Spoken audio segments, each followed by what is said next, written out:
All right, everyone, this is looking at genetics as far as how it pertains to our psychology. Now, there's a lot of things that we don't completely understand.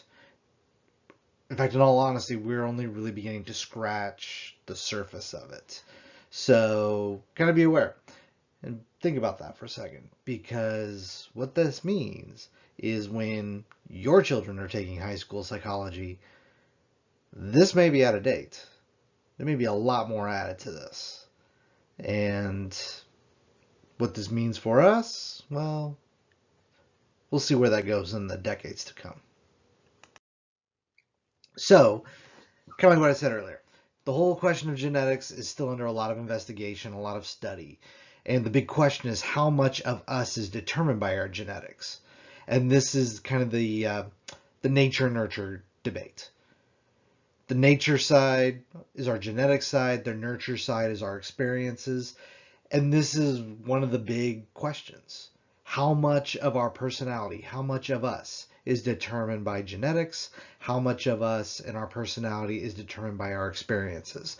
Now, for the most part, it's more or less understood that it's some combination of both. The question becomes then is, well, how much? How much of us is determined by our genetics and how much of us is determined by our experiences? So some basic genetic concepts. We have 46 chromosomes that are divided up into 23 pairs, and this is made up of our DNA, which in turn makes up our genes. What these genes do is control the production of proteins that control our human traits. So, for example, like the color of our eye, the color of our hair, the color of our skin, the our height, our width, our weight, all that stuff determined by our basic genetic concepts. And these are we found in the dominant and the recessive genes.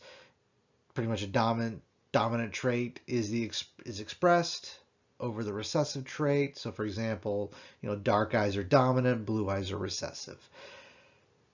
If you've seen the Punnett square before, this is kind of the main way that we kind of look at that. So for example, dominant trait be the capital B, recessive trait would be the lowercase b. So dark eyes, dominant.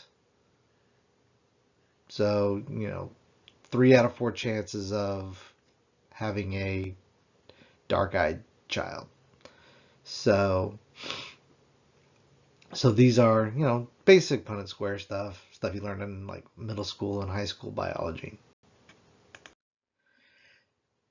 Now, there is still research underway to determine how these different combinations determine our traits, specifically when it comes to our personalities. What does it mean to have an assertive personality? Is that a dominant trait? Is that a recessive trait? And this is something that, again, we're still trying to figure that out. Now, something that helps us with this is twins. We can use twin studies to really help us out a lot. You got the identical twins. In essence, they have pretty much the same genetic material. They helps with studies of genetic influences on human traits. So, like for example, you have the Thomas Brochard study where they took 100 identical twins that were given up for adoption. These twins were raised in different families, and they were able to kind of piece together a little bit of nature nurture. NASA, you have the Kelly brothers. One of them was in space, the other one stayed on Earth, and what they were able to do was figure out, okay, well, how does space, in essence, affect a person? So, how does, the weightless environment, how does that affect the body? How does that affect their psychology? How does it affect all these things? And they were, they have 2 people, twins, and they were able to kind of, figure that kind of stuff out a little bit, gain a little bit more insight into that. Now, one thing we have found out, and this is one thing that, is perhaps one of the most heavily studied parts in psychology, is IQ. And they've taken these twins, and the Thomas Brochard study helped with this. But what they have found is Twins who are raised apart, there's a 0.69 correlation between their intelligence, or their intelligence quotient, the IQ. If they're raised together, there's a 0.88 correlation. So in essence, what this means is IQ is heavily influenced by genetics. Then the question becomes, okay, what about effective psychological environment? What is allowed to be brought out? What is repressed? Because, like, for example, you take a child and raise them in, like, a war-torn area. How will that impact their development of their IQ and those types of things? So these are, again, more of those questions that come up. Now you got the chromosomal abnormalities, the XY factor, the 23rd chromosome. Remember, XX is women, XY is men. So this actually becomes important in a little bit. So you have Turner syndrome. This is where they just have an X. They don't have an X, Y, or an XX. They just have X. So kind of what happens is, physiologically, they have webbed necks, relative shortness, and differences in sexual development, meaning puberty. So you have that. Klinefelter Syndrome. This is where they have an XXY. Affects very, very widely, but kind of what happens is minimal sexual development and psychologically extreme introversion. So, like, looking at them from kind of the outside, you would see somebody who is very, very shy. That's kind of what they would appear to be like. But in reality, they're just very, very introverted. Down syndrome, this is where they have an extra chromosome on the 21st pair. This is, rounded face, shortened fingers, and some degree of mental retardation, meaning, in essence, their brains don't work as fast as normal. That's pretty much all that. And yeah. But what happens is, even for, that people that aren't seen as, abnormal genetically, you do have things called like the warrior gene. And this is found on the X chromosome. And what this causes is pretty much a breakdown in neurotransmitters such as serotonin and dopamine that influence feelings of mood, feelings, and behavior. And what this manifests as is heightened aggression and in general antisocial behavior. Now, antisocial behavior does not necessarily mean what we kind of think of it as layman in the world. When people think of antisocial behavior, they think in terms of avoiding crowds. In psychology, antisocial behavior means they don't give a crap about the crowds. Like, many criminals and stuff like that are labeled as antisocial because, they act in opposition to kind of societal norms and those types of things. And this is actually heightened when there are feelings of social ostracism, social exclusion. So again, it's one of those things where it's like, when society says, you're bad, go in the corner type stuff, ranging from literally go into the corner or you go to jail. Normally the thought is, well, okay, what did I do to get in this situation? How am I supposed to act accordingly to avoid this? That's kind of the normal thought process. People with heightened warrior genes, they act in opposition to that. Like, they fight against it. Yeah, it's kind of simplifying it, but it kind of gets to something that I'm going to get to in a little bit. And that's kind of the idea of epigenetics. And this is something that exists above genetics. That's kind of what epigenetics means. And this is a very, very new science. This has really only been around since the 1990s. It was around a little bit before that, but it really didn't enter the mainstream till about the 1990s. And even in the mainstream, it is very often misunderstood. It's probably one of the reasons why you may have never heard of this in a high school biology class or something. Because it's still very much people are still trying to figure out what it means. because what they have found, and here's where things get trippy. You're born with a set of DNA. What this says is kind of two things. And I'm going to do my best to kind of describe this because even I don't really totally grasp it totally. I just have like a minimal understanding of it. But pretty much is this. Organisms over time actually can do one of two things, and both of these kind of happen. One, there are certain gene sequences that are on and certain gene sequences that are off. And these sequences can be turned on and off based on the environment. So like, for example, James Fallon, a guy that, he accidentally discovered that, he had a warrior gene. Pretty much he had the genetics of a serial killer. Everything that would make the perfect serial killer, he had them. Now, he never went off and committed mass murder, but what happened was, he had some of the traits, some of the behaviors of it. Now, what happened was he was raised in a relatively loving, stable family. But if you look back at his family history, you found out that, yeah, he had ancestors that were murderers. So what this means, and this is kind of one of those ideas that they're sort of running with now, based off of what happens to you, the experiences, these gene sequences can be turned on and off. So like, for example, one thing that they have found, more people are born with this warrior gene than actually show the warrior gene. So what this means is really this. I take somebody, I put them in an extreme situation or a situation where they can perceive threat. What happens is those genes can be activated. And depending on the extremity of the trauma, I can turn them on not just a little bit, but all the way. So like take, for example, this. You have a small child. He grows up in an abusive house.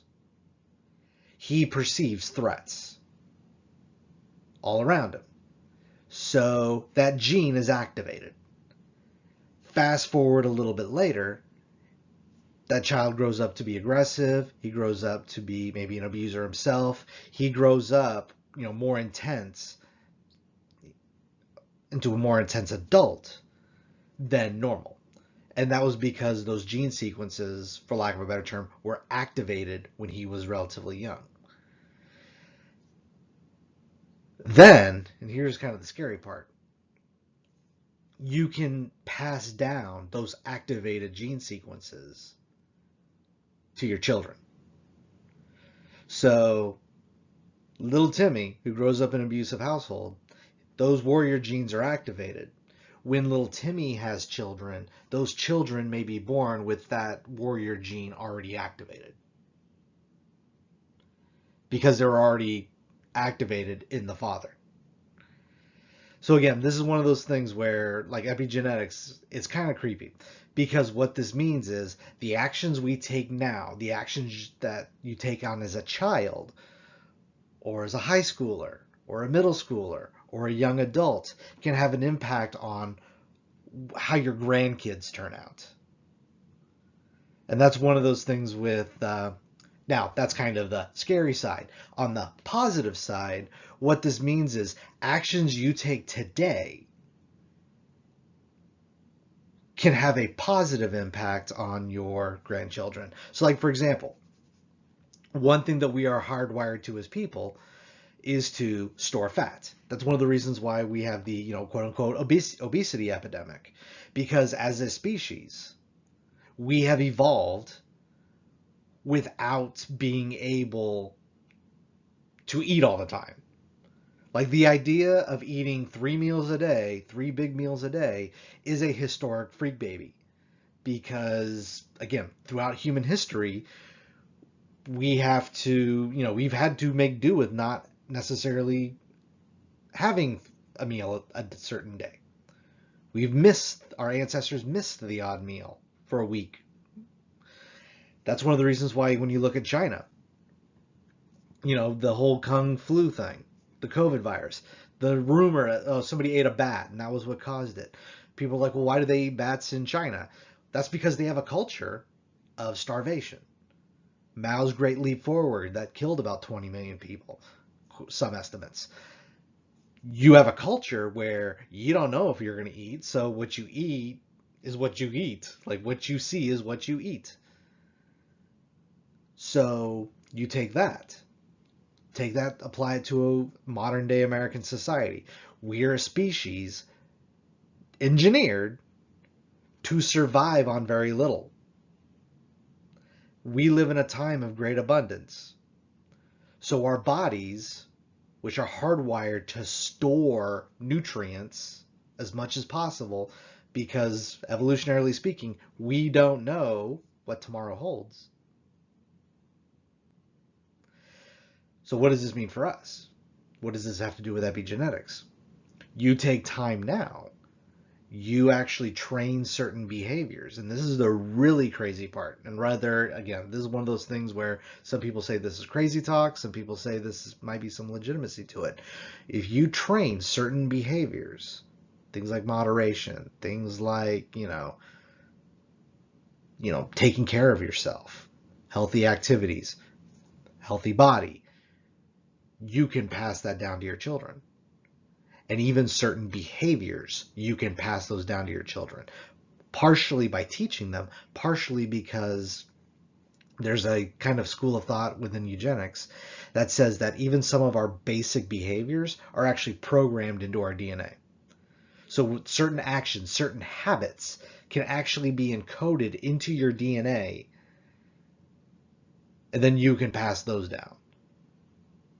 So, for example, not overeating. You can pass that down genetically to your children. Whether that's true or not, I don't know, but that's one of those things they're kind of studying right now. Again, this is a very, very new science. Very, very new. But if you want a kind of example to run with, and I can't believe I'm doing this, but I'm doing this anyway. You're familiar with the show Dragon Ball Z, because it actually shows a little bit of epigenetics. Granted, it was more because the writers wrote themselves into a corner with power creep, but in essence, this is what happened. You have Goku, the guy up here. You have Goku. He is a kung fu fighting guy. Him and his wife, Chi-Chi. They have a son, Gohan. Okay, kid's relatively weak, yada, yada, yada. But later, around the time when, you have the Frieza fight, after that, Goku versus Frieza, Goku becomes Super Saiyan during the fight, he wins. Later in the series, like, whichever episode it was, he has another son named Goten. What happens is, when Goten and Gohan around this time, he was like, 17, 18 years old. But when Goten was Gohan's age, when the whole series first started, he is able to go Super Saiyan, just like his dad, and much older than Gohan was. So, in an epigenetic way, because Goku hit Super Saiyan when he did, and then he fathered Goten already had those switches kind of activated, making it easier for him to go Super Saiyan. I cannot believe implied Dragon Ball Z to this. But, there you go. But, yeah. But again, this is just something that, is kind of there. And this is kind of an example to kind of think about it as. I can't believe I did that. Either which way. But again, this is, what genetics is all about. We don't really understand it. We have a few answers, but we have more questions than we have answers. And if you really want to, if you're trying to figure out what to do for a career, get into this and try to figure this stuff out. And win a Nobel Peace Prize, remember me in your speech. And I'll just leave it there. That's about all. Peace out.